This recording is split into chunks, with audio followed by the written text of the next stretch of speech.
राज्यसभा सांसद सुभाष बराला से खास बातचीत हुई है। 17 सितंबर से सेवा पखवाड़ा शुरू होगा। उन्होंने जानकारी दी है प्रधानमंत्री के जन्मदिन के अवसर पर इस पखवाड़े की शुरुआत होने जा रही है। कई कार्यक्रमों को आयोजित किया जाएगा। साथ ही उन्होंने कहा है कि संसद खेल महोत्सव का भी आयोजन होगा। क्या कुछ आपको सुनवाते हैं।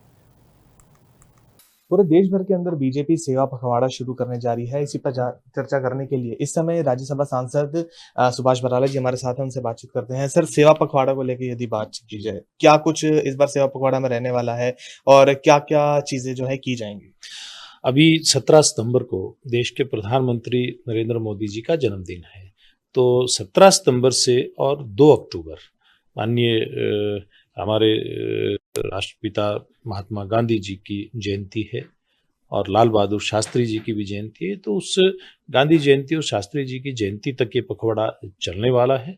और इस दौरान जैसे अलग अलग दिनों पे कभी ब्लड डोनेशन के कैंप आयोजित किए जाएंगे, कभी हेल्थ मेले आयोजित किए जाएंगे, कहीं पर स्वच्छता का अभियान चलेगा, कहीं पर वृक्षारोपण, एक पेड़ माँ के नाम देश के प्रधानमंत्री जी ने जिस प्रकार से आह्वान किया है, और कहीं पर नशे के खिलाफ युवाओं की मैराथन आयोजित की जाएगी। तो ऐसे बहुत सारे खेलों का आयोजन होगा, बहुत सारे अन्य कार्यक्रमों का आयोजन होगा। हॉस्पिटलों में भी, सीएससी पीएससी में भी हमारी जो टीबी के मरीज हैं उनके बेहतर स्वास्थ्य के लिए इस प्रकार के आयोजनों का वो कार्यक्रम भी रहेगा। इसके अलावा जो हमारी माताएं हैं, यानी कि जिनके बच्चे छोटे हैं, उनको भी ठीक प्रकार से पोषण मिले, पोषक आहार मिले, इस प्रकार के कार्यक्रमों का आयोजन भी इस दौर में रखा जाएगा। यानी कि एक व्यापक कार्यक्रम ये 17 सितंबर से लेकर के और 2 अक्टूबर तक चलने वाला है। सर, सांसद खेल महोत्सव भी होना है, क्या कुछ उसके अंदर रहेगा और किस प्रकार से आपकी भी उसके लिए ड्यूटी लगाएगी? हाँ, देखिए, देश भर के अंदर देश के प्रधानमंत्री जी ने एक आह्वान किया है सब सांसदों से कि हम अपने अपने क्षेत्रों के अंदर, यानी कि लोकसभा के सांसद अपने लोकसभा क्षेत्र में करेंगे। हम लोगों को भी एक एक लोकसभा दिया गया है, मेरे जो में सिरसा लोकसभा दिया है। तो उसमें युवाओं को आगे बढ़ाने के लिए, युवाओं में एक प्रेरणा का जागरण हो, इसके लिए, और खास करके 2047 में देश विकसित राष्ट्रों की श्रेणी के अंदर खड़ा हो, इस मकसद से प्रधानमंत्री जी ने ये आयोजन हम लोगों को दिया है। और उनका ये मानना है कि अगर युवा खेलेगा तो निश्चित रूप से वो देश का गौरव बढ़ाएगा। तो इसलिए 21 सितंबर से ये आयोजन होगा और 25 दिसंबर तक चलेगा। अब इसका रजिस्ट्रेशन शुरू हो गया है। इसमें अलग अलग क्षेत्रों में अलग अलग प्रकार के खेल आयोजन के लिए चुने हैं। जैसे मैंने अपने क्षेत्र में लोकसभा सिरसा में वॉलीबॉल है, फुटबॉल है, कबड्डी है, खो खो है, हॉकी है और 10-10 ओवर का क्रिकेट का मैच भी इसमें रहेगा। ये टीम गेम के नाते इनको हमने चुना है।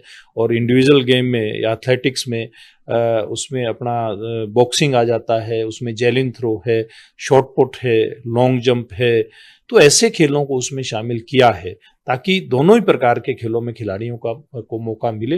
और मैं समझता हूं कि ये जो आयोजन रहेगा ये खिलाड़ियों के लिए भविष्य में बहुत काम आने वाला है। राष्ट्रीय स्तर पे इनका एक्सपोजर होगा, अच्छी टीमों में खेलने के अवसर युवाओं को मिलेंगे। और ये जो आयोजन रहेगा ये 3 स्तरीय रहेगा। पहले ब्लॉक स्तर पे जो गांव के खिलाड़ी आएंगे उनको ब्लॉक स्तर पे खेलने का मौका देंगे। फिर जो उसमें फर्स्ट और सेकंड जो टीम आएंगी, प्रथम और द्वितीय टीम आएंगी, उनको फिर विधानसभा स्तर पे खिलाएंगे। जो उस प्रतियोगिता में जो प्रथम और द्वितीय आएंगी अलग अलग गेम की, उनको फिर लोकसभा स्तर पर खिलाने का काम करेंगे। उनके इस प्रकार के कंपटीशन आयोजित होंगे। निश्चित रूप में बहुत बड़ा आयोजन होगा। पूरे देश के अंदर एक महोत्सव सा, एक त्योहार सा, एक उत्सव का सा माहौल इस दौर में रहने वाला है। और मैं समझता हूं जो भी युवा खिलाड़ी इसके अंदर बेटे बेटियां भाग लेंगे, भविष्य उनका जरूर उज्जवल होगा। उपराष्ट्रपति ने जी सर अभी शपथ ली है, किस प्रकार देखते हैं? देखिए, बड़े विद्वान व्यक्ति हमारे उपराष्ट्रपति जी हैं, सीपी राधाकृष्णन जी। और मैं समझता हूँ जिस प्रकार का उनका सामाजिक क्षेत्र में काम करने का, राजनीतिक क्षेत्र में काम करने का अनुभव है और एक संगठन के कार्यकर्ता के नाते भी उन्होंने खूब काम किया है, फिर राज्यपाल के नाते भी उनका एक एक्सपोजर है काम करने का, तो निश्चित रूप में उपराष्ट्रपति के नाते बहुत अहम भूमिका उनकी रहने वाली है। सर एक आखिरी सवाल, अभी हाल ही में जिस प्रकार से बाढ़ की स्थिति हरियाणा के कई जिलों के अंदर पैदा हुई, उसको लेकर कांग्रेस जो है लगातार आरोप ये लगा रही है कि प्रधानमंत्री जब हिमाचल प्रदेश गए, पंजाब गए, उनको हरियाणा भी आना चाहिए था और हरियाणा में जो स्थिति है उनका भी उनको जायजा लेना चाहिए।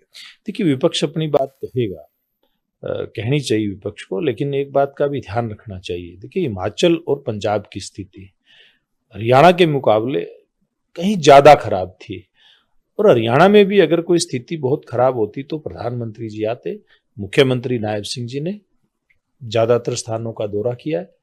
हमारे सरकार के मंत्री, चाहे वो राज्य सरकार के हों, केंद्र के हों, वो भी दौरा कर रहे हैं। हम लोगों ने भी दौरा किया, हमारे विधायकों ने दौरा किया, हमारे संगठन के लोगों ने दौरा किया और हम जो ये आपदा की स्थिति है पूरी तरह से हरियाणा के हमारे गरीब किसान, मजदूर, आम आदमी के साथ खड़े हैं और मोटे तौर पे अगर बात करें तो बहुत सारे स्थानों पे इस स्थिति से हमारे नागरिक बाहर आ चुके हैं, यानी कि पानी लगभग निकल चुका है। कुछ स्थानों के ऊपर अभी भी है और उसकी निकासी के प्रयास जारी हैं और मैं ये बात दावे के साथ कह सकता हूं कि जिस प्रकार की बातें विपक्ष करता है, उन्होंने काम नहीं किया। सरकार तो उनकी भी हरियाणा प्रदेश में थी जो आज बड़े सवाल उठा रहे हैं, लेकिन कितना मुआवजा वो लोग देते थे?